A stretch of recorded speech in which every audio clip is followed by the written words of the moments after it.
बिस्मिल्लाहिर्रहमानिर्रहीम। आज हमारा 6.1 एक्सरसाइज में क्वेश्चन नंबर 7 है। क्वेश्चन नंबर 7 में क्या कह रहे हैं? There are 80 bulbs in a box. If 15 were found to be defective, find the ratio of the defective to the non defective bulbs. इसलिए इस क्वेश्चन में कह रहा है कि एक बॉक्स में कितने बल्ब्स मौजूद हैं? 80 बल्ब्स मौजूद है, ठीक है। और इन 80 बल्ब्स में से 15 बल्ब्स जो है वो ख़राब निकले, ठीक है। तो हम ख़राब जो निकले 15, इसमें से हम इसमें से 15 माइनस करेंगे तो क्या बन जाएगा? 10 माइनस हो गए तो 70 आ गया, 5 माइनस हो 65। तो इससे 15 माइनस करें, 65 जो बचते हैं वो सही है और 15 ख़राब है इस 18 में से। अब हमने क्या निकालें? Find the ratio to defective of defective to non defectives. हमने रेशो फाइंड करना है किसका? डिफेक्टिव बल्ब्स का, जो डिफेक्टिव है, जो ख़राब है, ठीक है, और जो नॉन डिफेक्टिव, जो ख़राब नहीं है। तो ख़राब कितने बल्ब्स कितने ख़राब हैं? ये तो 15 है, और जो ख़राब नहीं है वो कितने हैं? 15 इससे गए तो 65, तो जो ख़राब नहीं है वो 65 है। तो सबसे पहले हम ये डिफेक्टिव बल्ब्स लिखेंगे, ठीक है, जिसमें नक़्स है, ख़राब है, ठीक है। और दूसरा जो है वो नॉन डिफेक्टिव, वो 65 है। तो आपने ये लाजमी ये चीज़ जहन में रखनी है कि जो पहला वाला ये आपको बता रहा है तो पहला वाला ये डिफेक्टिव लिखेंगे, दूसरा वाला ये लिखेंगे। अगर आपने उल्टा कर दिया तो फिर आपका आंसर गलत होगा, ठीक है। तो आइए इस क्वेश्चन को सॉल्व करते हैं, ठीक है। तो क्वेश्चन 7 हमारे पास यही है। हम पहले लिखेंगे number of total number of bulbs. Total bulbs कितने हैं? 40 है, ठीक है। फिर इसमें डिफेक्टिव बल्ब्स कितने बल्ब्स ख़राब निकले? वो 15 हैं। तो 15 तो ख़राब निकले, कितने बाकी सही बल्ब्स जो है वो बचते हैं? वो कितने बचते हैं? Number of non defective bulbs जो ख़राब नहीं है वो कितने हैं? 80 से हम ये ख़राब बल्ब्स जो है निकालेंगे तो क्या बच जाएगा? 65। तो ये 15 बल्ब्स जो है ये बेकार है और ये 65 जो है ये ठीक है, सही तरह से काम कर रहे हैं। अब हमने क्या लिखना है? निकालना है डिफेक्टिव और नॉन डिफेक्टिव बल्ब्स के दरमियान में रेशो फाइंड करनी है। तो डिफेक्टिव हम पहले लिखेंगे। डिफेक्टिव क्या है? 15। तो पहले मैंने डिफेक्टिव बल्ब्स लिखे, इसके नीचे मैंने 15 लिख दिया। फिर इस रेशो का ये सिंबल जो है ये लगा दें। फिर नॉन डिफेक्टिव बल्ब्स जो है ये लिखने हैं। नॉन डिफेक्टिव्स कितने हैं? जो ख़राब नहीं है वो ये 65 है, ठीक है। तो 65 ख़राब नहीं है। अब हमने इन दोनों का रेशो निकालना है। तो रेशो में इस तरह मैंने लिख दिया और हम अब इनको सिंप्लीफाई करते हैं। तो ये दोनों 5 पर डिवाइड हो सकते हैं। 5 3 ज़र 15 एंड 5 13 ज़र 65। तो हम लिख सकते हैं कि डिवाइडिंग बोथ बाय, मैं यहाँ पर लिखूँगा dividing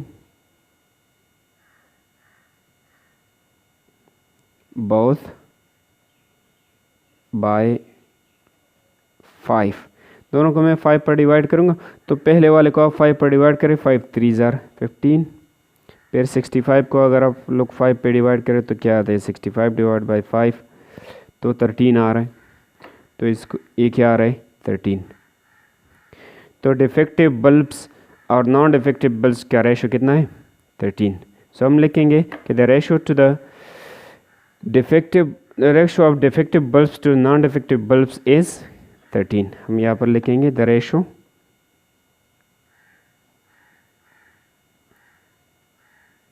of defective bulbs to non defective bulbs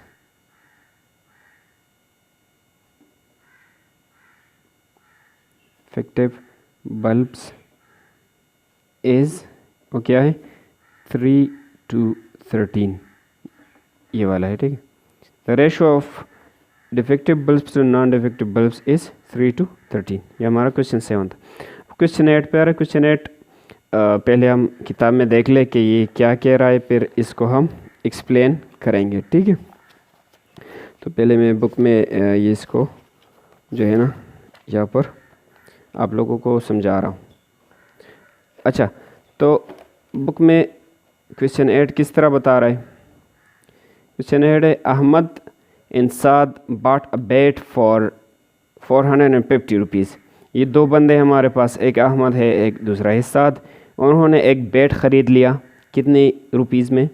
400 rupees पे की, ठीक है। आजकल तो बहुत महंगे हो रहे हैं। Ahmed paid 25 rupees and Saad paid 200 rupees. Ahmed ने कितने रुपीज़ इसमें से दिए? 250 रुपीज़ इसने दिए, और दूसरे साद ने कितने दिए? 200 रुपीज़ दिए। तो इसने ज़्यादा दिए, इसने कम दिए, दोनों का अगर जमा करें तो ये बन जाते हैं, ठीक। Find the ratio of the amount Ahmed paid to the amount Saad paid. अब हमने रेशो निकालने हैं किसके दरमियान? उस अमाउंट के दरमियान जो अहमद ने जो है ना पे किया, और उस अमाउंट के दरमियान जो साद ने पे किया। तो पहले हम अहमद वाला लिखेंगे, अहमद ने कितने रुपए दिए? तो अहमद ने 30 रुपये दिए, हमने ये पहले लिखने हैं। फिर साद ने कितने रुपये दिए? 200, सो ये हम बाद में लिखेंगे, और इन दोनों का हम रेशो फाइंड करेंगे। तो इन दोनों को इस तरह लिखना है, ठीक है। तो यहाँ पर क्वेश्चन में हम पहले हमारे पास बेट का प्राइस कितना था? 450।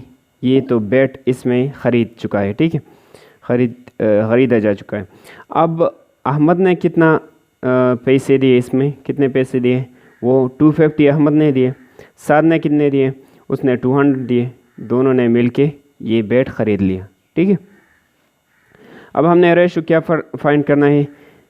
द अमाउंट अहमद पेड इसके दरमियान and the amount Saad paid, इन दोनों के दरमियान हमने रेशो फाइंड करनी है। तो अहमद ने कितना दिए? 250, और साद ने कितने दिए? 200। अब इन दोनों का हमने रेशो निकालनी है। तो इन दोनों को मैं रेशो फॉर्म में इस्तिलाह मैंने लिख दिया, और बीच में ये रेशो का सिंबल लगा दी, ठीक है, इन दोनों प्राइसेस को। तो दोनों जो है ना 50 पर डिवाइड हो सकते हैं। मैं यहाँ पर लिख दूंगा डिवाइडिंग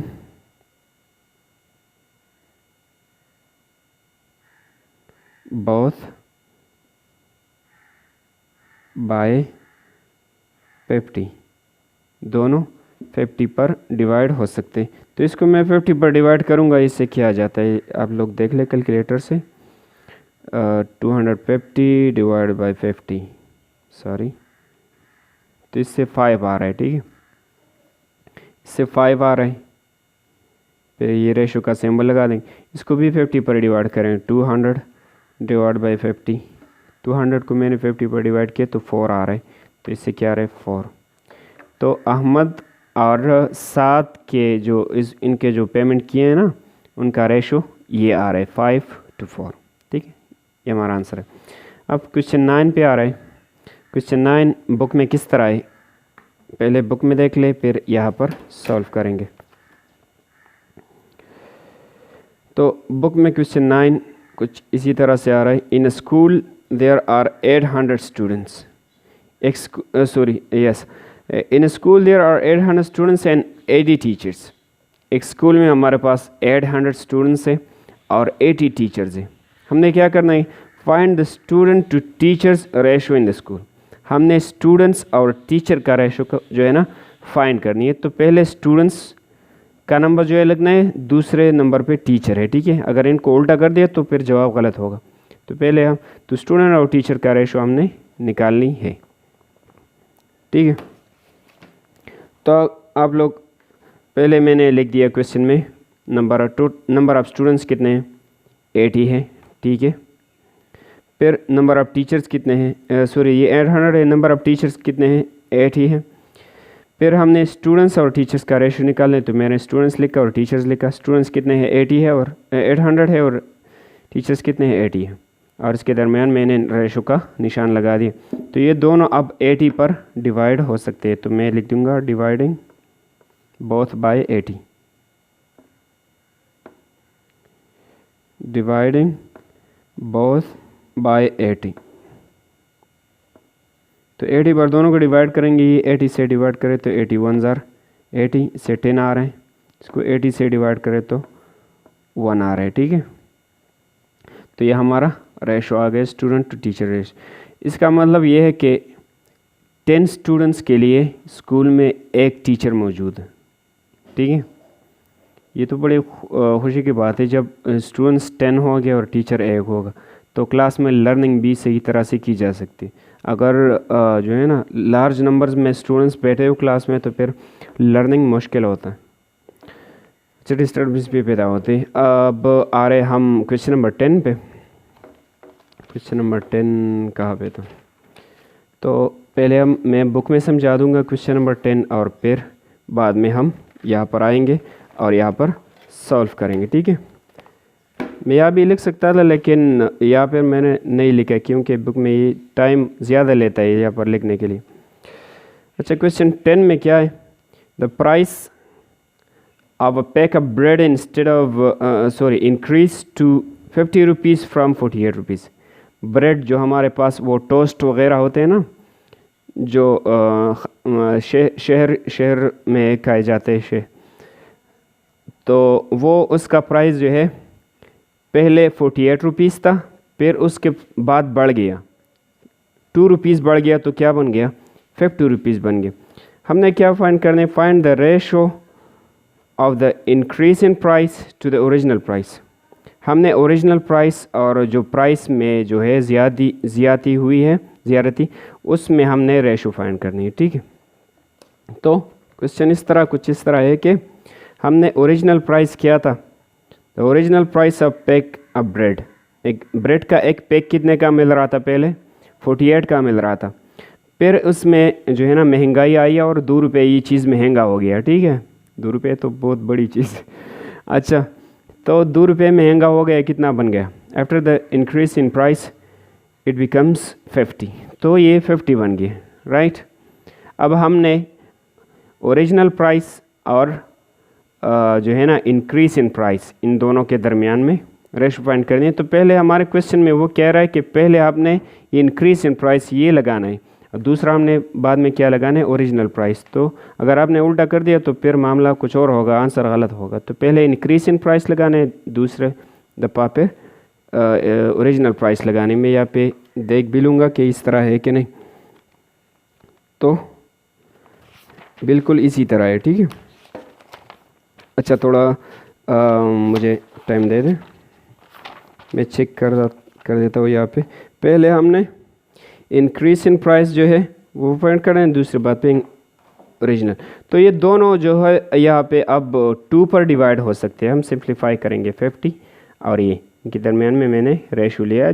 अगर आपको गिवन हो कि 2 नंबर्स के दरमियान रेशो ले ले तो आप 2 नंबर्स लेके उनके दरमियान ये सिंबल ले लें तो फिर ये रेशो बन जाता है। तो इन दोनों को हम 2 पर डिवाइड कर सकते हैं। मैं लिखूँगा डिवाइडिंग बोथ बाय 2। हम दोनों को 2 पर डिवाइड करें तो इसको 2 पर डिवाइड करें, ये क्या आ जाएगा 25, 2 25 ज़ार 50, इसको 2 पर डिवाइड करें 2 2 ज़ार 4, 4 ज़ार 8। तो ये अब मज़ीद सिंप्लीफाइड नहीं किया जा सकता। तो ये हमारा आंसर था क्वेश्चन नंबर 10 का, ठीक है। अब क्वेश्चन नंबर 11 पे आ रहा है। 11 में हमने क्या चीज़ गिवन है, ज़रा मैं बुक में समझा देता हूँ, फिर आप लोगों को वहीं पे समझा दूँगा, ठीक है। तो बुक में क्वेश्चन 11 में क्या है, अगर आप 2 लोग देख ले यहाँ पे, तो क्वेश्चन 11 में हमें गिवन है, क्वेश्चन 11 में if 340 rupees is divided between Sarah and Sonia according to the ratio 3:7, find the amount each gets। हमने क्या कह रहा है, हमें इस क्वेश्चन में हमारे पास टोटल अमाउंट पैसे कितने हैं, हमारे पास 340 रुपीज़ हमारे पास मौजूद है। हमने 2 बंदों के दरमियान ये पैसे तकसीम करने, एक है सारा, दूसरा है सोनिया। इन दोनों का रेशो कितना है, एक का है रेशो 3 है, दूसरे का है 7। तो इस रेशो में इस अमाउंट को कैसे तकसीम करते हैं ये मैंने क्वेश्चन नंबर 6 में भी समझाया था, ठीक है, कि रेशो को किसी दिए गए अमाउंट को रेशो पर कैसे डिवाइड करना है। तो मैंने क्वेश्चन नंबर 6 में भी किया था, आप भी करेंगे। तो आप अगर इसको समझ नहीं सकते तो क्वेश्चन नंबर 6 भी वहाँ पर देख सकते हैं, ठीक है। तो हमने टोटल अमाउंट कितना गिवन है, 340 गिवन है, और किन सारा और सोनिया इन दोनों में हमने ये पैसे तकसीम करने, तो इन दोनों का रेशो कितना है? मैं लिखूँगा द रेशो बिटवीन सारा एंड सोनिया। सारा और सोनिया के रेशो कितना है? सारा के कितना है? 3 है और सोनिया का 7 है। इसका मतलब ये है कि सारा को 3 रुपीज़ मिलेंगे तो सोनिया को 7 रुपीज़ मिलेंगे। ठीक है, अब हमने क्या करना है इसको सॉल्व करने के लिए कि इन पैसों में इन दोनों का कितना हिस्सा जो है ना मिलता है, इन दोनों को कितना हिस्सा मिलता है। तो यहाँ पर सबसे पहले मैं वही प्राइसेस करूँगा जिस तरह क्वेश्चन नंबर 6 में किया था। पहले हम मालूम करेंगे sum of ratios, sum of ratios मालूम करेंगे। तो पहले क्या है? 3 है, दूसरा क्या है? 7। इन दोनों को जमा करेंगे तो क्या बन जाएगा? 10। तो ये 10 बन गया। ठीक है, अब मैं इस सारा का हिस्सा निकालता हूँ कि इन पैसों में सारा का कितना हिस्सा है। तो मैं लिखूँगा साराज शेयर। शेयर हम हिस्से को बोलते हैं। ठीक है, सारा का शेयर कितना है? तो उसका रेशो कितना है? 3 है और टोटल रेशोज़ कितने? 10। मल्टीप्लाई करेंगे हम इस नंबर पे 340 पे। तो अब हमने क्या करना है यहाँ पे ये 0 इस 0 के साथ कट गया। ठीक है, अब हम 34 और 3 को मल्टीप्लाई करेंगे तो हमारा आंसर आ जाएगा 34 और 3। ठीक है, ये 0 तो कट गया ना, 34 और 3 मल्टीप्लाई करें तो 34 मल्टीप्लाइड बाई 3 ये क्या बन जाता है? 102। तो ये बन रहा है 102। इस सारा का शेयर हुआ। अब सोनिया का कितना रहेगा? सोनियाज शेयर। सोनिया का रेशो कितना है? 7 है और टोटल सम ऑफ रेशोज़ कितना है? ये नीचे लगा दे 10 और मल्टीप्लिकेशन देने हैं उस अमाउंट में 340 में। तो अब ये 1010 के साथ कट गया। 34 को 7 के साथ मल्टीप्लाई करें, 34 क्रॉस 7, 34 क्रॉस 7 तो क्या आ रहा है?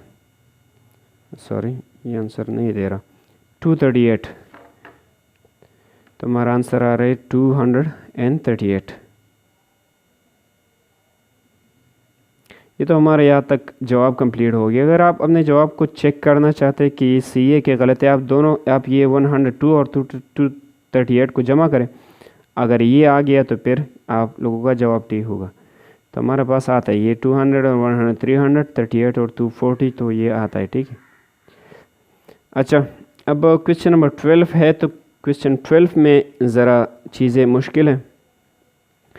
अच्छा मैं आप लोगों को समझा दूं कि इस्लाम में हमारा जो सिस्टम है ना, जो कोई मर जाता है उससे जो पैसे वगैरह बचते हैं, जो प्रॉपर्टी बाकी बच जाती है, तो इसमें कितना हिस्सा बच्चों का होता है, कितना हिस्सा जो है ना बच्चों में लड़कियों का होता है, कितना हिस्सा लड़कों का होता है और कितना वाइफ को मिलता है। ठीक है, तो इस्लाम में हमारा सिस्टम इस तरह है कि जब एक आदमी मर जाता है तो उससे जितना माल बच जाता है, ठीक है, जितने पैसे वगैरह जितनी प्रॉपर्टी वो पीछे छोड़ता है, तो इसमें इस प्रॉपर्टी में से 8वां हिस्सा बीवी को मिलता है। ठीक है, 8वां हिस्सा। और जब बीवी के बाद जो हमारे पास लड़के और लड़कियां होती है, तो एक लड़की के मुकाबले में एक लड़का जो हिस्सा लेता है ना वो डबल लेता है। अगर लड़की को 100 रुपये मिलते हैं तो लड़के को कितने मिलेंगे? 200 रुपये मिलेंगे। ठीक है, तो लड़की के मुकाबले में लड़का हिस्सा जो है ये डबल लेता है। ठीक है, ये हमारे इस्लाम में इस तरह का रूल्स है। अच्छा, तो अब इस क्वेश्चन 12 पे आ रहा है, इफ़ मिस्टर नईम लेफ्ट, ये कितने का है? सैकड़ा, हज़ार, 10,000, लाख, 10 लाख, 70 lakhs, राइट? ये 70 लाख रुपए है। In his inheritance which is to be divided between his wife, 2 sons and 1 daughter।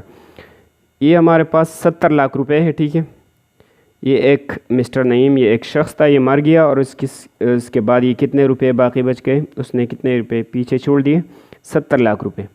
अब जब ये शख्स मर गया तो इसके बाद इसके जो है ना 2 बेटे हैं और 1 बेटी है, तो ये कितने बन गए? 3 बन गए। और एक वाइफ है, एक पीछे इसकी बीवी है ना, तो ये बाकी बच गए। और ये पैसे हमने इन बेटी और वाइफ के दरमियान तकसीम करना है। तो if wife gets 1/8 of the total amount, अगर वाइफ को, अगर बीवी को 8वां हिस्सा, इसका मतलब है 8वां हिस्सा मिल रहा हो टोटल अमाउंट से, and the son gets twice of dollar, calculate the share of each person. और लड़के को डबल मिल रहा हो लड़की के मुकाबले में, तो फिर हर एक का हिस्सा हमने निकालना है इन पैसों से। तो यहाँ पे मैं आपको बहुत आसान तरीके से समझा देता हूँ। हमारे पास टोटल कितने पैसे हैं? 70 लाख रुपए हैं, ठीक है। और इसमें बीवी का हिस्सा कितना है? 8वां हिस्सा है, मींस 1/8। 8वां हिस्सा क्या मतलब है? 1/8। तो 70 लाख रुपए में से बीवी का हिस्सा कितना है? 1/8। तो हम लिखेंगे द शेयर ऑफ वाइफ का कितना शेयर है? 1/8 ऑफ कितने में से? 70 लाख में से। तो इसका मतलब क्या है? इसको हम मल्टीप्लिकेशन देंगे तो वो अमाउंट जो है ना आएगा जो बीवी को मिलता है, ठीक है। तो किस तरह मल्टीप्लिकेशन आप लोग देंगे? लोग ये 1/8 लिखेंगे और मल्टीप्लाइड बाय 70 लाख। तो इस 70 लाख को आप 8 पर डिवाइड करें तो बीवी का हिस्सा इसमें से निकल आएगा, ठीक है। तो मैं यहाँ पर डिवाइड कर देता हूँ। 70 1 2 1 2 3 डिवाइडेड बाय 8, तो ये कितना बचा? ये हमारे पास ये आंसर आ रहा है 875,000, ठीक है। वो कायदा सैकड़ा, हज़ार, 10,000, लाख, 10 लाख। तो 70 लाख को मैंने 8 पर डिवाइड किया और ये क्या आ रहा है? 875,000। तो ये आ रहा है 875,000। तो ये हमारे पास 175,000 ये कि किसको मिल रहा है? ये वाइफ को मिल रहा है, इसकी जो बीवी है ना, इसको ये हिस्सा मिल रहा है। तो अब जब 70 लाख में से ये रुपए वाइफ को मिल गए तो बाकी कितने बचते हैं? ठीक है, हमने वो बाकी पैसे भी निकालने हैं। तो 70 लाख में से हम ये वाले माइनस कर देंगे तो बाकी पैसे निकल आएंगे, ठीक है। तो मैंने लिख दिया यहाँ पर द रिमेनिंग अमाउंट, बाकी कितने बचते हैं? तो हमारे पास टोटल कितने थे? ये, और हम माइनस करेंगे ये, ठीक है। 70 लाख में से हम 875,000 माइनस करेंगे तो जो पैसे बाकी बचते हैं वो हमारे पास आंसर में आएंगे, ठीक है। अच्छा, तो मैं यहाँ पर लिखूँगा 70 1 2 1 2 3 माइनस, तो हमारे पास ये अमाउंट बचता है 6 1 2 5 000। अच्छा, तो इतने पैसे बाकी बचते। अब इन पैसों में से हमें कितना जो है ना, दो बेटे हैं और एक बेटी है, तो इनके दरमियान ये पैसे हमने तकसीम करने। तो किस तरह करेंगे? इनका रेशो कितना होता है? तो अगर बेटी और बेटे का रेशो ऐसा होता है कि अगर बेटी 1 रुपये लेंगी तो बेटा कितना लेगा? 2 रुपये लेगा। तो इनका रेशो 1:2 होता है, ठीक है। हम लिखेंगे the ratio of 2 sons and 1 daughter. तो फर्स्ट सन हमारे पास है, सेकंड सन दूसरा बेटा, और एक लड़की है। तो एक लड़का, पहले बेटे का रेशो कितना है? 2, दूसरे बेटे का रेशो कितना है? 2, और एक लड़की का कितना है? 1। लड़की का 1 होता है और बेटे का इसके मुकाबले में एक ज़्यादा होता है, 2 होता है, ठीक है, डबल होता है इसका। अच्छा, तो अब हमने इस अमाउंट को, जो आंसर आ रहा है ये वाला, इस अमाउंट को इन 3 बंदों के दरमियान तकसीम करने। तो किस तरह तकसीम करेंगे? पहले क्वेश्चन में मैंने भी बताया कि पहले इनका सम ऑफ रेशो फाइंड करना है, सम ऑफ रेशो। तो हम लिखेंगे sum of ratio is equal to 2 + 2 + 1, ये क्या आ रहा है? 5 आ रहा है। फिर पहले सन का हिस्सा कितना है? तो पहला बेटा जो है ना, उसका रेशो कितना है? 2 है।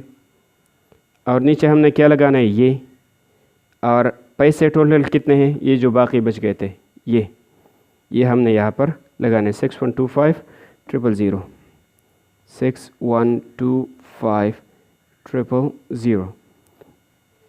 तो हमने ये चीज़ लगाना है, ठीक है। अब हम क्या करेंगे, इसको 5 पर डिवाइड करेंगे और 2 से मल्टीप्लिकेशन देंगे, ठीक है। या इसको 2 से मल्टीप्लिकेशन दें और 5 से डिवाइड करें तो वही आंसर आएगा। अच्छा, अब हम क्या करेंगे, 2 मल्टीप्लाइड बाय 6125,123,000। तो अब मैंने इसको 2 से मल्टीप्लिकेशन 6125,000 इससे क्या आ गया, ये आंसर आ गया। अब मैं इस आंसर को डिवाइड करूँगा किस पे, 5 पे। तो 5 पर डिवाइड करूँगा तो आंसर क्या रहे, 2 4 5 और 4 ज़ीरोस। आंसर क्या रहे, 2 4 5 और 1 2 3 4। ये हमारे पास ये आंसर आ रहा है, ठीक है। अब ये पहले बेटे का हिस्सा था, अब दूसरे बेटे का, सेकंड सन्स शेयर। तो दूसरे बेटे का हिस्सा कितना रहेगा, वो भी 2 है। तो मैं लिखूँगा 2 डिवाइडेड बाय कितना टोटल है 5 और मल्टीप्लाई करूँगा इस अमाउंट से 6125। तो ये दोनों चीज़ें तो सेम है, जो आंसर इससे आ रहा था वो आंसर इससे भी आएगा, ठीक है। 2 4 5 और 1 2 3 4 1 2 3 4। सर ये आंसर इससे भी आ गया।